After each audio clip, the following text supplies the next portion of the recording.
Hoy día vamos a conversar con Douglas Pollock, que es una persona especializada en todo el tema del cambio climático, pero él lo que pasa es que ha hecho un aporte científico que ha sido desconocido por lo que podríamos llamar la corriente dominante de opinión, sobre todo la emanada de las Naciones Unidas. Y yo le he pedido tener esta reunión para aclarar públicamente, o sea, poner al alcance de las personas que se interesen en los reales datos de lo que está sucediendo en materia climática y para poner en evidencia también cómo han sido errados los pronósticos de las personas que más han explotado este tema, entre ellas el ex vicepresidente norteamericano Al Gore, que hizo unos anuncios hace 10 o 15 años sobre cosas que iban a suceder a raíz del cambio climático y que no sucedieron porque todo este tema ha sido analizado sobre la base más bien de la fantasía que sobre la ciencia. A mí me ha interesado mucho lo que ha estudiado Douglas Pollock porque él ha demostrado que todas las apreciaciones que se hacen e incluso medidas de política económica o como el establecimiento de impuestos o de políticas de producción de energía están completamente erradas en cuanto a lo que más le conviene a las sociedades. Y en el caso chileno, estamos emprendiendo un camino muy costoso para todos los contribuyentes chilenos y que no representa lo que es la realidad de la situación en materia de, por ejemplo, presencia de dióxido de carbono en la atmósfera o responsabilidad de los chilenos en el dióxido de carbono que no existe prácticamente.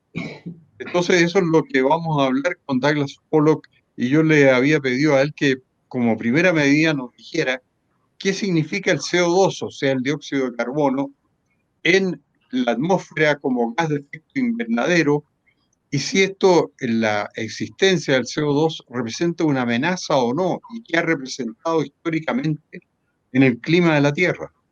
Y esa sería la primera aclaración que nos debería hacer Douglas Pollock cuando esté en el aire. Así que le ofrezco la palabra y le ofrezco ilustrarnos sobre ese punto. Buenos días, don Hermógenes, qué gusto saludarlo, pues. Y Igualmente, Douglas. felicitarlo por sus excelentes y contundentes últimos 3 o 4 blogs, por lo menos. Mire, la pregunta sobre qué significa el CO2 en todos los sentidos de la palabra, ya sea para bien o para mal, ¿no es cierto?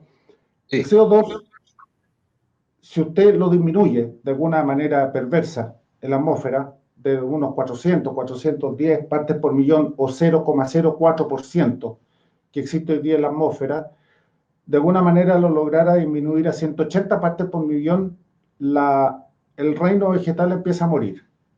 Lo baja un poquitito más y el reino vegetal muere. Plantas, árboles, pastizales, qué sé yo. Y detrás de eso inmediatamente muere el reino animal. Por eso CO2 se le llama el gas de la vida. Probablemente usted haya escuchado muchas veces de que estamos en los niveles más altos jamás registrados en la historia de la humanidad o en la historia del planeta. Eso es una mentira, una vulgar mentira.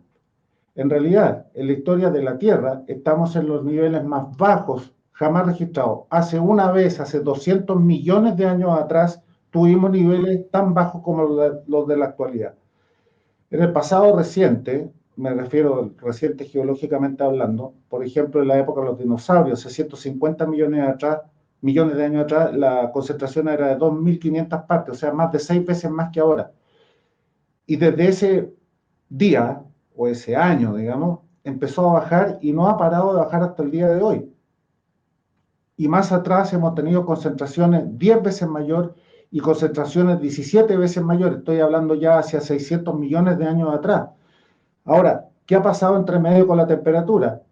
Cada una de estas dos variables sigue su camino, no hay ninguna correlación, ni en el corto plazo ni en el largo plazo geológico, ninguna, porque el CO2 como tal, como gas de efecto invernadero, es tremendamente débil. Además, que es una traza de gas pequeñísima en la atmósfera, no es capaz el CO2 de dar cuenta de los cambios de la temperatura de la Tierra. Son otras las fuerzas que explican los cambios de temperatura, tanto, Oiga, Douglas, perdone que lo tanto interrumpa, pero climáticas como, perdone, no, es que sí, yo quería saber por qué el tema aquí parece ser para todo el mundo, para los medios de comunicación, cómo evitar la producción de CO2.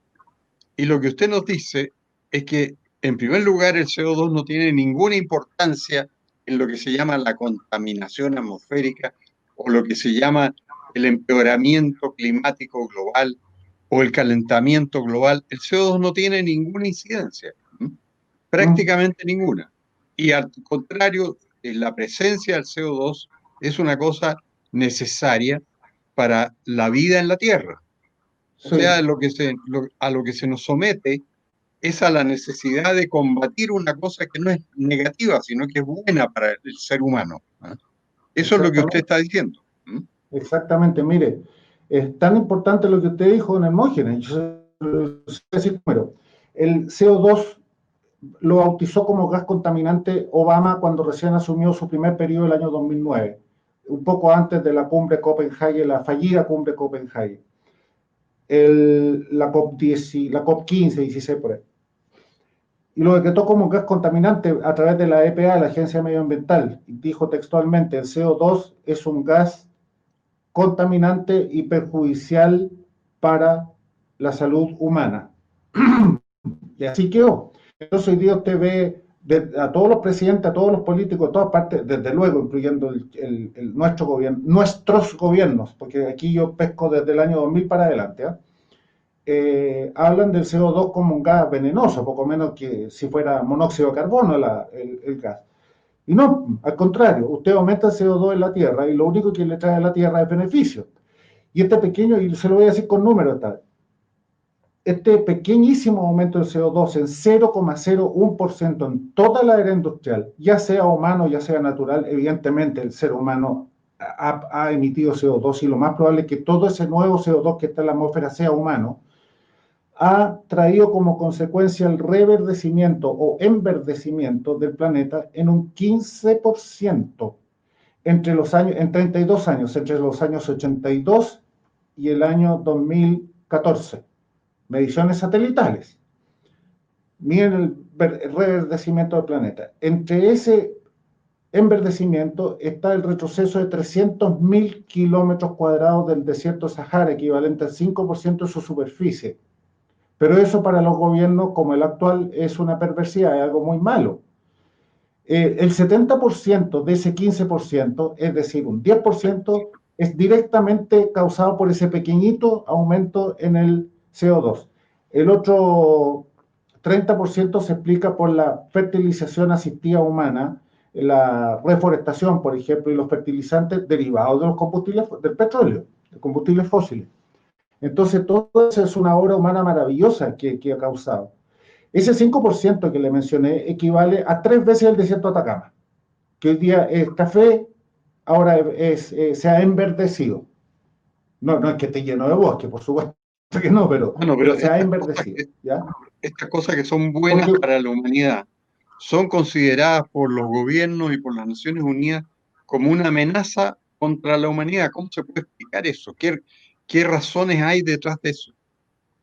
bueno, ahí está la parte perversa de todo esto, que ya ha salido, acuérdese usted que el año 2009, justo antes de la cumbre de Copenhague, por estas casualidades milagrosas de la vida, esto yo le llamo la mano de Dios, unos cabros estudiantes de la Universidad de East Anglia descubrieron un servidor tirado, desechado, botado en la basura y pidieron permiso para sacarle el disco duro. Y se encontraron con este tesoro de documentos que en total, porque esto lo publicaron en Internet en dos partes. Primero, 3.000 documentos y correos electrónicos entre estos jerarcas de Naciones Unidas y otras ONG y qué sé yo, de agencias medioambientales de todo el mundo. Y 2 años después publicaron 5.000 más, en total 8.000. Eso fue un torpeo bajo la línea de flotación del buque de Naciones Unidas, justo en la víspera de la cumbre de Copenhague, donde Obama se fue a estrenar en sociedad, porque Obama firmó inmediatamente el Tratado de Copenhague, que fracasó básicamente. La cumbre de Copenhague tenía que haber sido la cumbre de París de 2015. Ahí tenía que haberse firmado el acuerdo que se hubiera llamado el acuerdo Copenhague. Y fracasó porque China quedó fuera, no firmó, y ¿cómo se llama? Y estaba este escándalo del climate. Y ahí salen todas estas cosas. Y el motivo de fondo son varios. La repartición igualitaria de la riqueza a nivel global. ¿Le suena conocida esa ideología? El término capitalismo, el, eh, el término los mercados libres y un gobierno global presidido por Naciones Unidas. Y en ese informe, en el borrador final del Tratado de Copenhague, ahí está en los artículos anexo 1, borrador final, artículos 36 y 38. Ahí lo dicen claramente. Gobierno global presidido por Naciones Unidas. Ese es el objetivo. Bueno, pero dígame una cosa, ese es un objetivo político. Y el Sí, objetivo político lo obtienen consiguiendo que todas las naciones acuerden reducir sus emisiones de CO2, claro. lo cual no tiene ninguna importancia para lograr ese objetivo político, porque la reducción de las emisiones de CO2 no produce ningún efecto en los gases que supuestamente inciden en el aumento de la temperatura global, en el derretimiento de los hielos, en el aumento del nivel de los océanos. O sea, el CO2 no tiene ninguna incidencia. O sea, es un error garrafal, se puede decir, de carácter mundial. Y en el caso de Chile en particular, que Chile participa en un 0,25% de eso, que es un 0,04% de los gases del aire, de la atmósfera, no tiene ninguna incidencia tampoco, y por lo tanto la labor de descarbonización, como llaman, en que se han metido los gobiernos chilenos, está significando mayores impuestos, mayores gastos, sacrificios económicos grandes para la población chilena, para una situación en la cual no tiene ninguna incidencia ni participación, porque viene a ser el 0,25% del 0,04%, que a su vez no tiene ninguna importancia en el comportamiento de la temperatura del clima en la Tierra. Así que todo esto es una armazón que está equivocada desde un principio, que no va a tener ninguna incidencia en lo que busca las Naciones Unidas de crear una política mundial, porque está basada en un enorme error científico fácilmente comprobable. Mm. Y esto, ¿por qué no alcanza por qué no se manifiesta mayormente? ¿Por qué los políticos adoptan los programas, los gobiernos adoptan programas políticos para reducir el CO2 en la atmósfera cuando eso no tiene ninguna importancia? Y eso implica un gasto muy grande para la población. Como en Chile, por ejemplo, en que tenemos una electricidad mucho más cara de la que podríamos tener por estos programas basados en errores científicos garrafales. ¿Cómo se explica eso? Miren, efectivamente, ya estamos en el plano de lo moral, ¿no es cierto? Pero déjeme corregirle una cifra, lo que usted dijo, el 0,25% del 0,04%, eso a su vez tiene que multiplicarlo por 2 y dividirlo por 400. Perdón, por dos partes. Sí, eso lo tiene que multiplicar por 2 y dividirlo por 410. ¿Ya? Porque usted está sacando las emisiones anuales de Chile comparado con la cantidad de CO2 que hay en la atmósfera. Esos son Sí, 400 o 0,04%. Pero las emisiones globales son 2 partes por millón al año.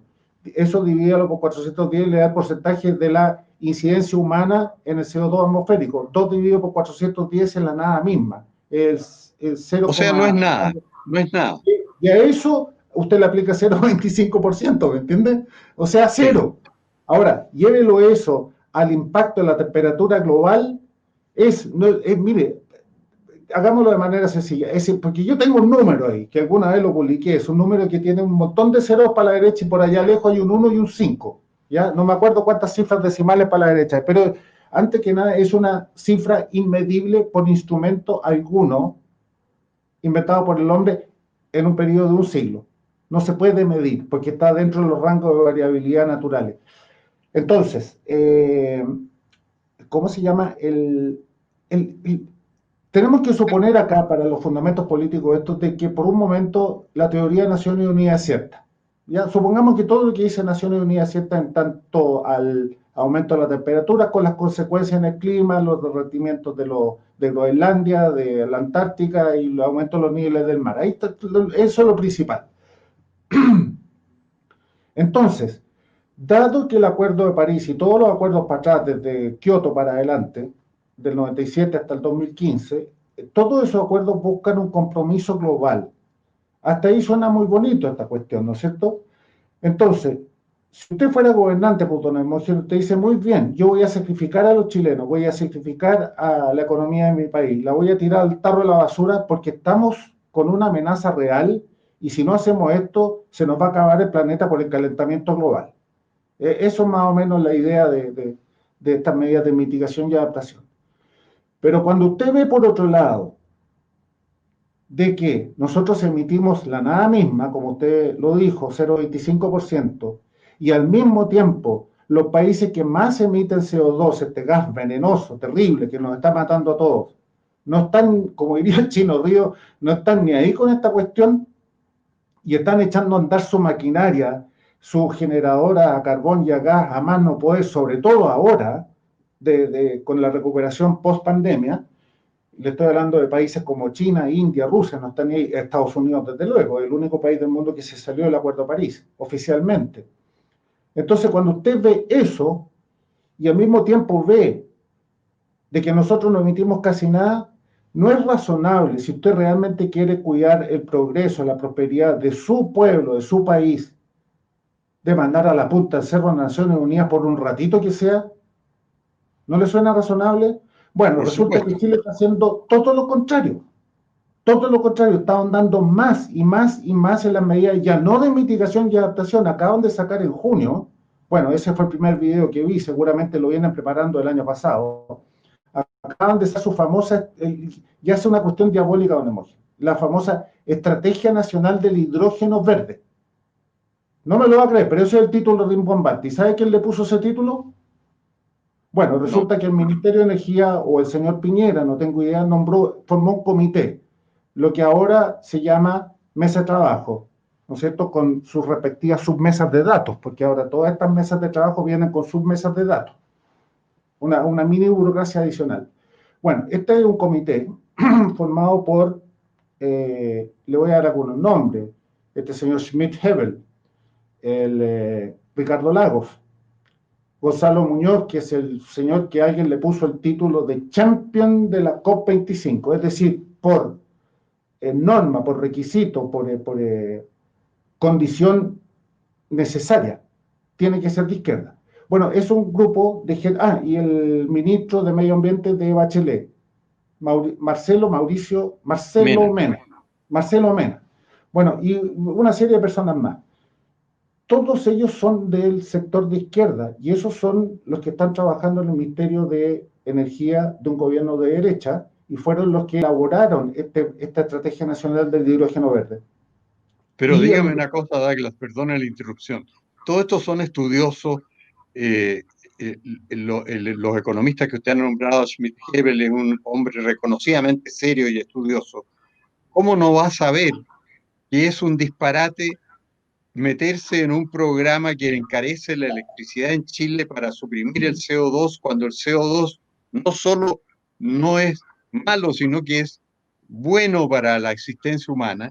Y cuando Chile no tiene prácticamente nada que hacer en cuanto a la existencia de CO2 en la atmósfera, eso por lo tanto no importa nada. ¿Cómo esa gente se va a prestar para que nosotros los consumidores chilenos estemos pagando cuentas de luz de 400 o 500 mil pesos mensuales cuando podríamos estar pagando la cuarta parte si es que se utilizaran las energías tradicionales? Por ejemplo, si se hubiera hecho hidroaicén en Chile, todos los consumidores estaríamos pagando cuentas de luz más bajas, las empresas chilenas serían más competitivas.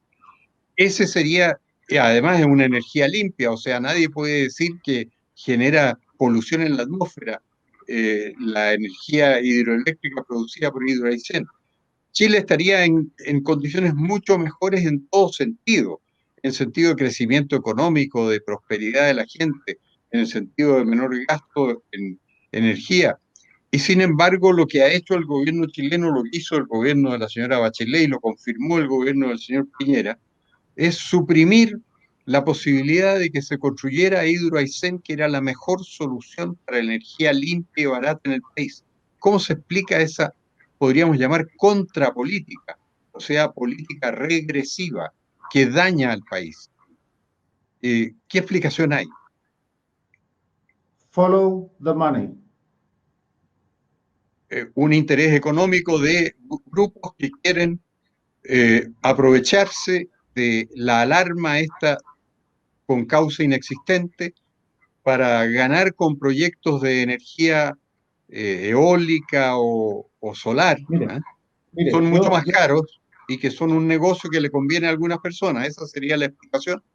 mire, yo sí, una de las, ¿ya? Porque no cabe el término en competencia aquí, porque un gobierno puede contratar los expertos que le parezca y traerlos acá y que le expliquen bien la posición científica y sobre todo económica. Y pueden traerse a William Nordhaus, por ejemplo, premio Nobel de Economía, que deja callado en un segundo deja callado a este señor Schmidt-Hebel. Ese es el hombre de los 2 grados Celsius, el límite de la temperatura por sobre la cual entramos en una catástrofe, ¿no es cierto? Eso lo dijo Nordhaus. Sí, pero ¿Y lo cómo digo no le como, han quitado el premio Nobel cuando no, no ha pasado nada de lo que él ha dicho? sí, es bueno hacer un paréntesis. William Nordhaus, el año 1975, William Nordhaus fue asesor en economía del segundo peor presidente que ha tenido Estados Unidos, según lo afirma Donald Trump, que es Jimmy Carter, y fue su asesor económico en la Casa Blanca entre los años 76 y 79. Un año antes, el 75, expresó una opinión y dijo textualmente, así dijo, se me ocurre que si la temperatura sube 2 grados por sobre la media de la era preindustrial, entraríamos en una fase de irrupción del clima, una cosa así.